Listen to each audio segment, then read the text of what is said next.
Hi friends, welcome to our channel. Prasad వ్లాగ్స్కి చాలా support చేస్తున్నారు. థ్యాంక్ యూ అండి. సో ఈరోజు టాపిక్ వచ్చేసి ఫస్ట్ టైం నేను లాంగ్ వీడియోస్ చేయడం స్టార్ట్ చేస్తున్నా.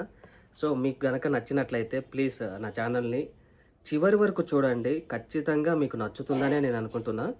సో స్టార్ట్ చేద్దాం. 498 ఎవరైతే ఆడవాళ్ళు చాలామంది కంప్లైంట్ రాస్తున్నారో ఆ టాపిక్ గురించి నేను చెప్పాలనుకుంటున్నా. ఎందుకంటే చాలామందికి తెలియడం లేదు, ఒక కంప్లైంట్ ఏ విధంగా రాయాలి, అది ఏ విధంగా రాస్తే మీ కంప్లైంట్ ఎఫ్ఐఆర్ కింద మారుతుంది అనేది చాలామందికి తెలియడం లేదు. ఒక సిస్టర్ నాకు కంప్లైంట్ కాగితం అంటే కంప్లైంట్ ఇవ్వడం జరిగింది. ఆ కంప్లైంట్ బేసిక్ ఆధారంగానే నేను మాట్లాడడం జరుగుతుంది. నేను ఎక్కడ కానీ నా సొంతంగా ఏం చెప్పేదైతే కాదు. సో ఈవిడ రాసిన కంప్లైంట్ అయితే నేను చదవను, బట్ నేను ఎంతమంది పేర్లు ఉన్నాయి అనేది మాత్రం నేను చెప్తా. చూడండి, దగ్గర ఈ కంప్లైంట్లో మొత్తం 12 మంది పేర్లను రాయడం జరుగుతుంది.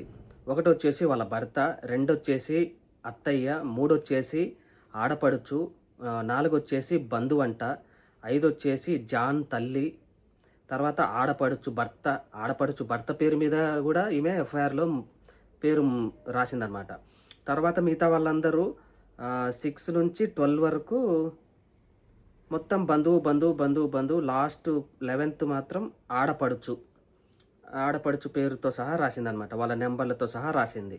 సో ఈ 12 మంది పేర్లు ఒక 498లో వేస్తే ఆ కేసు 100% నిలబడదనేది అది వాళ్ళకు తెలియక రాస్తున్నారు. అట్లా రాయకండి. చాలామంది ఆ విధంగా రాస్తున్నారు. అది రాయకండి అని మాత్రమే నేను చెప్పగలను.